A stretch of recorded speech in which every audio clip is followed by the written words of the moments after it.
ఒడిశాలో మావోయిస్టులు చెలరేగిపోయారు. సుంకిలో మందుపాత్ర పేల్చారు.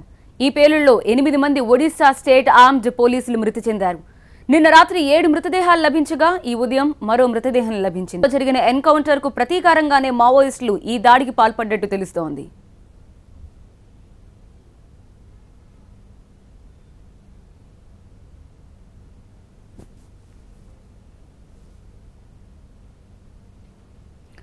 మందుపాత్ర పేలుడు ధాటికి పోలీసులు ప్రయాణిస్తున్న వాహనం ఎగిరి పక్కనే ఉన్న లోయలో పడిపోయింది. పోలీసుల మృతదేహాలు చెల్లాచెదురుగా ఎగిరిపడ్డాయి. సుంకి సమీపంలో ఉన్న కల్వర్ట్ కింద మావోయిస్టులు శక్తివంతమైన మందుపాత్ర అమర్చి ఈ ఘాతుకానికి పాల్పడ్డారు.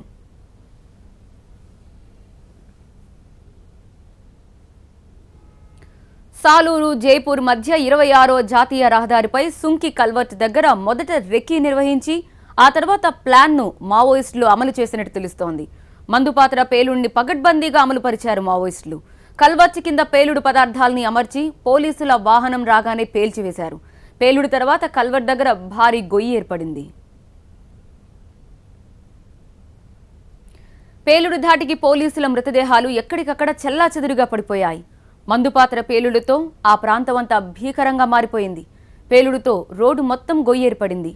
అటు పేలుడుకు ఉపయోగించిన పదార్థాలు కూడా ఎక్కడికక్కడ పడిపోయాయి. దీంతో ఎక్కడ మందుపాత్ర ఉందో తెలియని పరిస్థితి.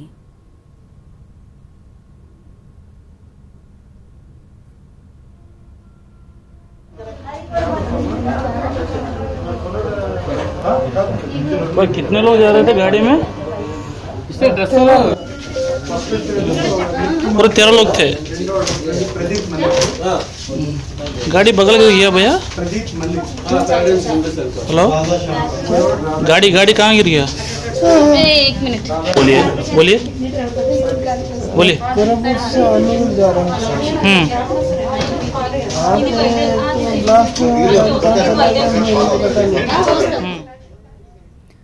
తాజాగా సంఘటనా స్థలానికి చేరుకున్న పోలీసులు పేలుడు ఘటనపై దర్యాప్తు చేస్తున్నారు. పేలుడిని మావోయిస్టులు ఎలా అమరు వేశారు, ఎంతమంది ఈ ఆపరేషన్లో పాల్గొన్నారనే దానిపై ఆరా తీస్తున్నారు. ఈ ఉదయం లభించిన మృతదేహాన్ని సంఘటనా స్థలం నుంచి తరలిస్తున్నారు.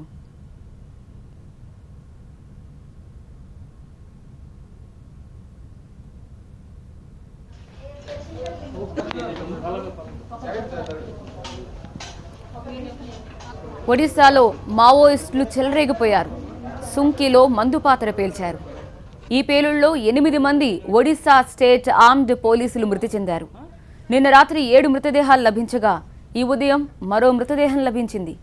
ఇటీవల మల్కాన్గిల్లో జరిగిన ఎన్కౌంటర్ కు ప్రతీకారంగానే మావోయిస్టులు ఈ దాడికి పాల్పడ్డట్టు తెలుస్తోంది.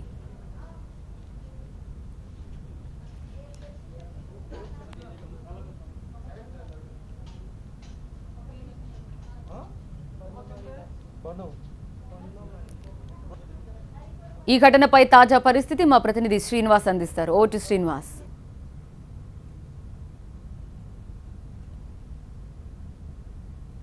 మావోల పంజాతో ఏఓబి ఒక్కసారిగా ఉలికిపడింది. మావోయిస్టులు ఏఓబిలో అమర్చినటువంటి మందు పాత్రకు 8 మంది పోలీసులు మృత్యువాత పడటం జరిగింది. ప్రస్తుతం మనం ఆ స్పాట్ దగ్గరే ఉన్నాం. చూడొచ్చు, ఏఓబిలోని కోరాపుట్ డిస్ట్రిక్ట్, ఒరిస్సాలోని కోరాపుట్ డిస్ట్రిక్ట్ సుంకి గ్రామం సమీపంలో ఈ స్పాట్ ఉంది. చూసినట్లయితే ఇది NH-26. ఇది విశాఖ టు రాయ్పూర్ మీదుగా రాయ్పూర్ వెళ్లేందుకు రాకపోకలు కొనసాగిస్తుంటారు ఈ రోడ్డు మార్గం ద్వారా.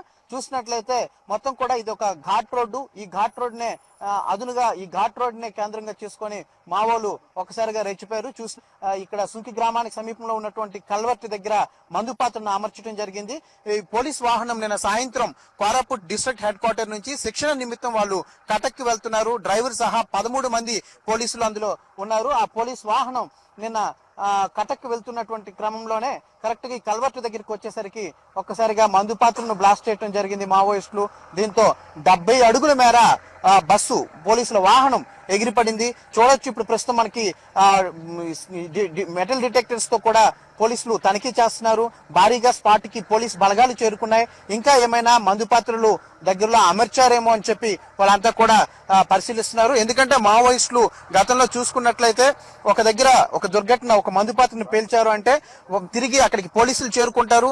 వాళ్ళు రెస్క్యూ చేసేందుకు కూడా వాళ్ళు ప్రయత్నిస్తుంటారు. ఈ క్రమంలోనే మళ్ళీ తిరిగి వాళ్ళు మరోమారు తమ యొక్క పంజా విసిరినటువంటి సందర్భాలు కూడా ఉన్నాయి. ఈ నేపథ్యంలోనే ఇంకా ఎక్కడైనా మందుపాత్రలు అమర్చారా అనే ఉద్దేశంతో వీళ్ళంతా కూడా తీవ్రంగా గాలిస్తున్నారు. మెటల్ డిటెక్టర్స్ తో ఈ సంఘటన స్థలాన్ని అంతా కూడా క్షుణ్ణంగా పరిశీలిస్తున్నారు. అయితే నిన్న మొత్తం వెహికల్ లో చూసుకున్నట్లయితే 17 మంది వెళ్తున్నారు కటక్కి. ఈ ఘటన అప్పుడే జరగడంతో మొత్తం ఈ స్పాట్ లోనే 6గురు చనిపోయారు. అయితే చికిత్స నిమిత్తం 5గురిని సాలూరు సిహెచ్సికి తరలించారు.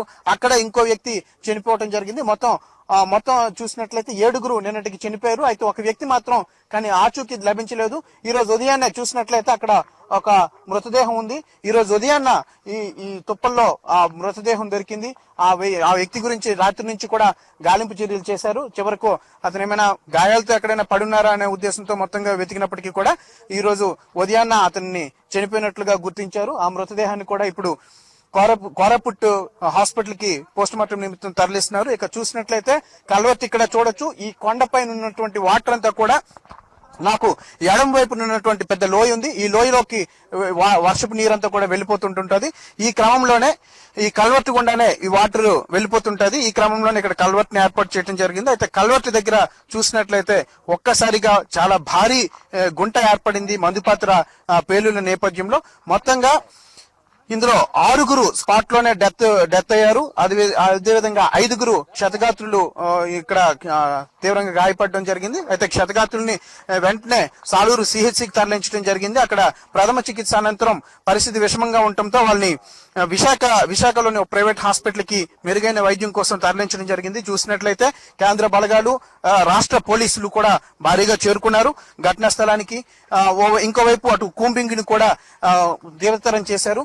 ఒకసారి చూసినట్లయితే ఘటనా స్థలం దగ్గర ఒకసారి మనం విజువల్స్ ని చూసినట్లయితే ఎంత భయంకరమైనటువంటి దుర్ఘటన అనేది చూడొచ్చు. మొత్తం రోడ్ అంతా కూడా కల్వర్ట్ తో సహా రోడ్ అంతా కూడా క్రింద నుంచి రాళ్లు అంతా కూడా ఎగిసిపడినటువంటి పరిస్థితి.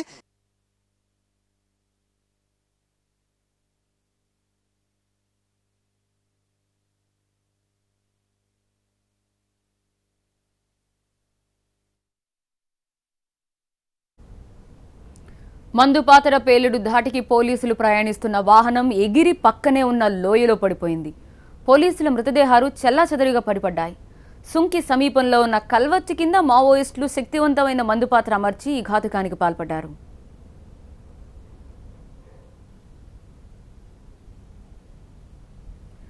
సాలూరు జైపూర్ మధ్య 26వ జాతీయ రహదారిపై సుంకి కల్వర్ట్ దగ్గర మొదట రెక్కీ నిర్వహించి ఆ తర్వాత ప్లాన్ ని మావోయిస్టులు అమలు చేసినట్టు తెలుస్తోంది.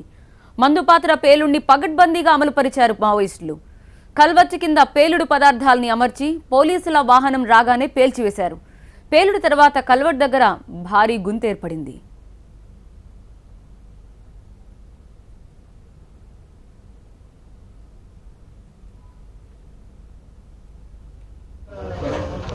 भाई कितने लोग जा रहे थे गाड़ी में? इससे ड्रेस हाँ?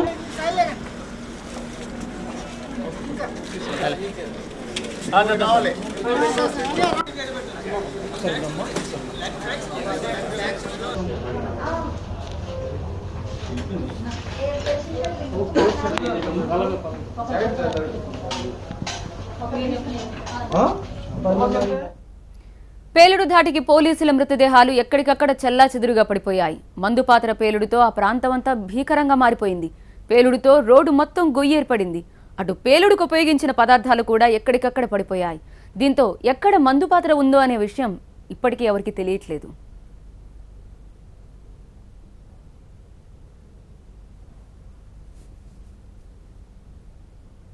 న్యూస్ ఒడిశాలో మావోయిస్టులు చెలరేగిపోయారు. సుంకిలో మందుపాత్ర పేల్చారు. ఈ పేలుళ్లో 8 మంది ఒడిశా స్టేట్ ఆర్మ్డ్ పోలీసులు చనిపోయారు. నిన్న రాత్రి 7 మృతదేహాలు లభించగా ఈ ఉదయం మరో మృతదేహం లభించింది. ఇటీవల మల్కాన్గిరిలో జరిగిన ఎన్కౌంటర్ కు ప్రతీకారంగానే మావోయిస్టులు ఈ దాడికి పాల్పడ్డట్టు తెలుస్తోంది.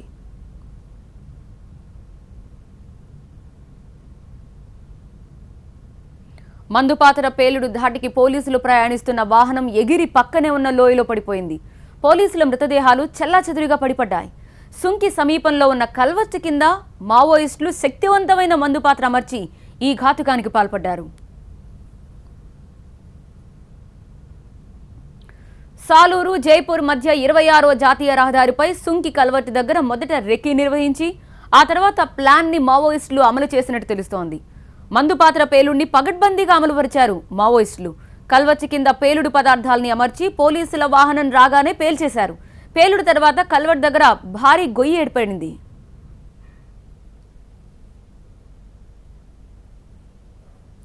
పేలుడు ధాటికి పోలీసుల మృతదేహాలు ఎక్కడికక్కడ చెల్లాచెదురుగా పడిపోయాయి. మందుపాత్ర పేలుడుతో ఆ ప్రాంతమంతా భీకరంగా మారిపోయింది. పేలుడుతో రోడ్డు మొత్తం గొయ్యి ఏర్పడింది. అటు పేలుడుకు ఉపయోగించిన పదార్థాలు కూడా ఎక్కడికక్కడ పడిపోయాయి.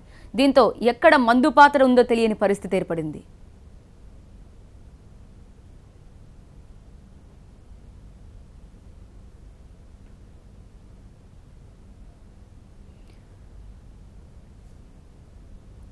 పేలుడు జరిగిన ఘటనా ప్రదేశం నుంచి మా ప్రతినిధి అశోక్ మరింత సమాచారం అందిస్తారు.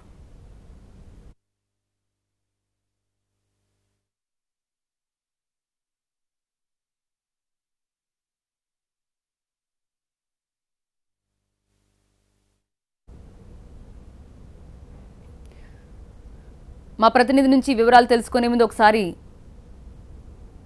పేలుడు సంబంధించి మరిన్ని విశ్లేషణ చూద్దాం. ఒకసారి తాజాగా జరిగిన ఈ సంఘటన స్థలానికి పోలీసులు అక్కడే చేరుకొని దర్యాప్తు చేస్తున్నారు. పేలుడిని మావోయిస్టులు ఎలా అమలు చేశారు, ఎంతమంది ఈ ఆపరేషన్లో పాల్గొన్నారనే దానిపై ఆరా తీస్తున్నారు. ఈ ఉదయం లభించిన మృతదేహాన్ని సంఘటనా స్థలం నుంచి తరలిస్తున్నారు.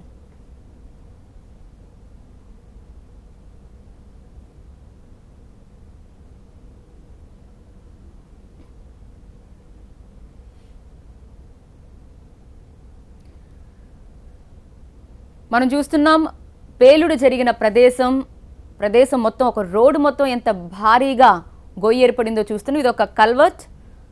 ఈ కల్వర్ట్ కిందే శక్తివంతమైన ల్యాండ్ మైన్ మావోయిస్టులు అమర్చారు. ఒడిశా కోరాపుట్ జిల్లాలోని సుంకి ప్రాంతంలో ఉంది కల్వర్ట్. ఇదే కల్వర్ట్ కింద మావోయిస్టులు ల్యాండ్ మైన్ అమర్చారు. వాళ్ళంతా శిక్షణ కోసం వెళ్తున్న ఒడిశా స్టేట్ ఆర్మ్డ్ పోలీసులు. ఒక్కసారి ముందుగా ఐపీఎస్ని టార్గెట్ చేసుకుని ఏర్పాటు చేశారు అక్కడ ల్యాండ్ మైన్. కానీ వారు 5 నిమిషాల క్రితం వెళ్ళిపోవడం, ఆ తర్వాత వచ్చిన శిక్షణ కోసం ఎవరైతే పోలీసుల మినీ బస్ వచ్చిందో ఆ మినీ బస్ రాగానే వాళ్ళు పేల్చివేయడంతో ఒక్కసారిగా 60 నుంచి 70 అడుగుల పైకి ఎగిరి మనకు చూడొచ్చు. అది బ్యాక్ సీట్ మనకు కనిపిస్తోంది. చెట్టుకు వేలాడుతూ ఒక బ్యాక్ సీట్ కనిపిస్తోంది. అంటే ఆ పేలుడు తీవ్రత ఏ స్థాయిలో ఉందో ఒక్కసారి మనం ఊహించుకోవచ్చు. వెంటనే పక్కనే ఉన్న లోయలో పడిపోయి తునాతునకలైపోయింది. ఎక్కడ ఏ పార్ట్ ఉందో కూడా గుర్తించలేని పరిస్థితి. పూర్తిగా మినీ బస్ రూపం మొత్తం మారిపోయి కేవలం శకలాలు మాత్రమే మిగిలాయి. ఆ శకలాల నుంచే ఇవాళ ఉదయం ఒక మృతదేహాన్ని వెలికి తీశారు. అంటే కనీసం దాన్ని గుర్తించడానికి కూడా వీల్లేని స్థితిలో ఉంది. అందుకే చాలా కష్టపడి ఒకసారి లోపల చూస్తే అక్కడ ఒక మృతదేహం లభించింది. ఇలా నిన్న లభించిన మృతదేహాలకు మరొకరు ఈరోజు చనిపోయినట్టుగా అందులో వారు కలుపుకున్నారు. అయితే ఇంకా ఈ ప్రతీకార చర్యలు ఎంతవరకు వెళతాయనే దానిపై ప్రస్తుతం పోలీసులు ఇంకా ఆరా తీస్తున్నట్టుగా తెలుస్తోంది. ఒకచోట దొరికిన ఈ ల్యాండ్ మైన్కు సంబంధించి వీటి బట్టి ఇంకా ఏ ప్రదేశాల్లో మావోయిస్టులు పాగవేసి ఉంటారు అనే దానిపై పోలీసుల ఆరా కొనసాగుతోంది.